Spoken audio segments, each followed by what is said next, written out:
Police investigating fatal ATV accident in Cuyuni-Mazaruni region.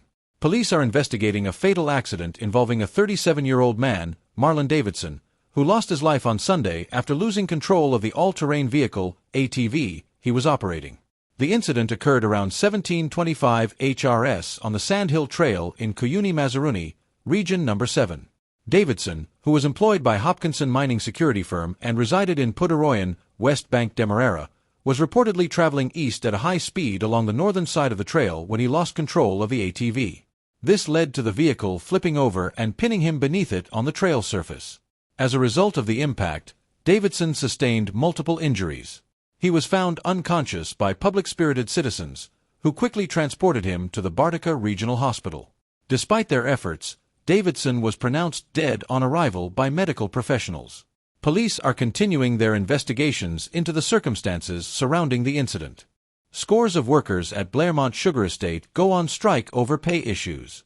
News source Guyana reports, sugarcane workers at the Blairmont Sugar Estate in Burbus have downed their tools, launching a strike early this morning over demands for additional pay. The strike, involving scores of workers, saw them refusing to report for duty and instead gathering outside the estate gates in large numbers. The workers, who are part of the harvesting unit, are protesting against the lack of additional payment for detrashing, the removal of unwanted leaves and other materials from the sugarcane before it is processed for production. According to the workers, this task requires extra effort and time, yet they have not been compensated accordingly. Both the Guyana Sugar Corporation, GuySuCo, and the Guyana Agricultural and General Workers Union, GAU, have remained tight-lipped on the matter, with no official statements released so far. Opposition spokesman on Agriculture and Member of Parliament for Region 5, Vince Roy Jordan, has been closely monitoring the situation. Speaking to News Source this afternoon, MP Jordan explained that the workers are being asked to carry out additional tasks without fair compensation. They would have downed tools, basically, refusing to have to detrash canes and be forced to do excess work based on the orders of the supervisors without being paid for the additional work to get the cane to the standard and quality that the factory would require of it, MP Jordan explained. The workers have communicated their position through their union representatives within GAU, stating that they are not prepared to continue working under the current conditions. Discussions between GuySuCo and union representatives have commenced, with the outcome likely determining whether the strike will extend into another day. Bureau of Statistics to release preliminary report on 2022 census, refutes claims of political interference. News source Guyana reports, the Bureau of Statistics has announced that a preliminary report on the 2022 population and housing census will be released soon, countering allegations of political interference and claims of a population decline in the country. In a statement issued this afternoon, the Bureau clarified that suggestions of delayed publication due to political influence are unfounded. It emphasized that any delays in the release of the 2022 census results are due to a steadfast commitment to maintaining professional diligence amidst the challenges faced during this census round. The Bureau highlighted that delays in census activities are not unique to Guyana. Similar challenges have been reported across the Caribbean, with countries such as Barbados, Grenada, Jamaica, Dominica, and St. Lucia experiencing delays of up to 2 years or more in the release of their census data. The Bureau is dedicated to ensuring appropriate statistical confidence in the accuracy of the census results and is not politically constrained, as suggested by some, the statement read. Addressing rumors of a population decline, the Bureau dispelled claims that the 2022 census shows a decrease from the 746,955 recorded in the 2012 census due to migration. The Bureau assured that the upcoming preliminary report will provide a factual and evidence-based assessment of Guyana's population. As a semi-autonomous agency, the Bureau of Statistics operates under the Statistics Act, 1965, and adheres to the fundamental principles of official statistics, as adopted by the United Nations General Assembly in 2014. The Bureau emphasized that its legal framework and guiding principles ensure its operational independence. Minister Anand Persaud demands retraction, apology from journalist Leroy Smith over false, malicious article.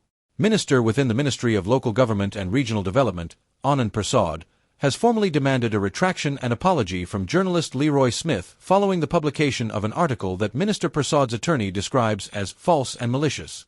The request, outlined in a letter dated October 14, 2024, was issued by Attorney-at-Law Sanjeev Datadin on behalf of Minister Persaud. The contested article, published on Smith's news website, Big Smith Newswatch, is titled, Text Messages Forwarded by Minister Exposes Plot to Have Soku Target, Top Cop and Brutus. The article claims that Minister Persaud was involved in a conspiracy against Assistant Commissioner of Police Calvin Brutus and Commissioner of Police Clifton Hicken. The allegations have since been widely shared on social media platforms, including Facebook and WhatsApp. In the letter, Datadin categorically denied the allegations made against the minister, describing them as baseless and misleading. Your allegation is utterly false and without merit, Datadin wrote, noting that Smith did not seek any comments from Minister Persaud before publishing the story. The attorney asserted that the article was part of a broader attempt to spread misinformation about the Guyana Police Force, GPF, and its senior officials. Datadin's letter demanded that Smith issue a clear, unqualified, and unconditional apology and retraction of the article by 1400 hours HRS on October 16, 2024. It emphasized the damage caused to Minister Persaud's professional and personal reputation due to the allegations and highlighted the potential impact on his ability to perform his duties effectively as a public official. Your false and malicious assertions have caused my client much professional and personal harm and will continue to cause my client harm in his ability to fulfill his public duties and to engage with persons local and internationally, the letter stated. In addition to the retraction and apology, Datadin indicated that Minister Persaud is entitled to compensation for the harm caused, as well as coverage of legal costs. The attorney requested a proposal from Smith regarding damages and costs, along with a draft of the apology. The letter also served as a cautionary notice to Smith, warning that failure to respond satisfactorily by the deadline would lead to legal action. In the meantime, my client reserves all his rights, Datadin concluded, signaling Minister Persaud's readiness to pursue all legal options to address the matter. President Ali announces additional road construction to improve accessibility in White Water Village. President Dr. Mohammed Irfan Ali has announced the construction of an additional 1-kilometer road in White Water Village, Mabaruma Subdistrict, Region 1.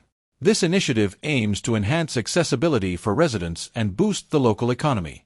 This new development follows the completion of a 1.2-kilometer concrete road, fulfilling a commitment made by President Ali during a community meeting in May. The upgraded infrastructure addresses challenges faced by residents, especially during the rainy season when the existing roadway becomes muddy and hazardous. The Village Council, with support from the Ministry of Public Works Special Projects Unit, SPU, is overseeing the road construction, which is expected to be completed within 2 months. The ministry is providing technical support, equipment, and materials to ensure the successful execution of the project. During an inspection of the project on Monday, President Ali emphasized the broader economic benefits for the community, noting that approximately 60 skilled concrete road builders will emerge from this initiative. Currently, 50 local residents are employed in the project, gaining valuable skills. This is a real example of building community capacity and investing in communities not only for infrastructure but for people. All of these people now will complete this project with a very good skill that will be in high demand for a number of years to come, President Ali remarked. President Ali Commission's Reconstructed Northwest Secondary School aims for equitable access to quality education.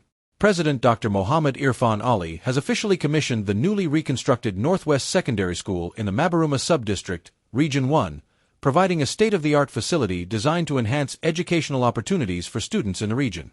The 2-story school, which replaces the building destroyed by a fire in September 2021, is equipped to accommodate 575 students. The facility features 23 classrooms, 3 science laboratories, a technical drawing room, 4 canteens, 8 washroom facilities, and 2 modified elevators. The contract for the reconstruction was signed in January 2023, and the new building stands as a testament to the government's commitment to education in the hinterland region. Addressing scores of residents at the commissioning ceremony, President Ali highlighted the government's ongoing investments in the education sector, particularly in Region 1. He emphasized that these efforts aim to ensure that every child in the hinterland has equitable access to quality education, aligning with the government's broader commitment to nationwide educational advancement. Every teacher in the hinterland who is a trained teacher must have the opportunity to become a trained graduate from right where you teach. It is not only an investment in the increases in salaries and benefits, it's an investment in your personal welfare. It's an investment in making you more competent, valuable, and competitive, President Ali stated during his address. Guyana aims for self-sufficiency in hatching egg production within 2 years. Guyana is on track to achieve self-sufficiency in hatching egg production within the next 2 years, as the country's poultry industry continues to modernize and expand. This announcement was made by Minister of Agriculture Zulfikar Mustafa during the launch of a new high-yielding rice variety at Newton Zul, East Coast Demerara on Monday. Minister Mustafa highlighted that this target will be met through the adoption of modern poultry production methods, including the introduction of climate-smart tunnel houses. These state-of-the-art facilities maintain air temperatures within optimal ranges, significantly boosting local production of hatching eggs. As it stands now, we are importing almost 53 million hatching eggs every year. Last year, when we started the venture on our own, we produced 27,000, and for the first half of this year, we produced 94,000, Minister Mustafa noted, emphasizing the potential for further growth. The Guyana Livestock Development Authority, GLDA, will work closely with the private sector to achieve this production milestone. The initiative follows a directive from President Dr. Mohammed Irfan Ali, who allocated funding to support this venture and ensure Guyana's full production of hatching eggs in the near future. Minister Kwame McCoy warns against illegal sale of land along Soesdyke-Linden Highway.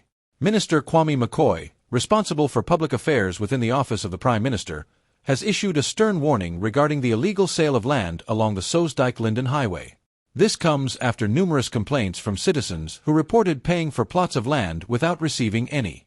During a community meeting at the Hororuni/Yarrowcabra Neighborhood Democratic Council, NDC, on Saturday, Minister McCoy advised residents to be vigilant against fraudulent land sales. He emphasized that only the Ministry of Housing and Water is authorized to manage land sales legally and transparently. If at any point in time, someone comes to you and encourages you to pay for a plot of land, you should record them and bring the evidence to me, and I will ensure that the necessary actions are taken, Minister McCoy asserted. Addressing illegal transactions and development delays. Minister McCoy highlighted that these illegal transactions are allegedly being conducted by residents of communities along the highway, which in turn disrupts official land management processes. He pointed out that such activities hinder the surveying work of the Guyana Lands and Surveys Commission, GLSC, and delay land allocation efforts by the Ministry of Housing and Water. Additionally, they obstruct the government's plans for developing new housing schemes along the highway. This has to stop. We cannot want to have a developed country where the aesthetic is being improved, the lives and conditions of citizens are being transformed, and then we are subscribing to arrangements that deprive us of achieving those things, the minister emphasized.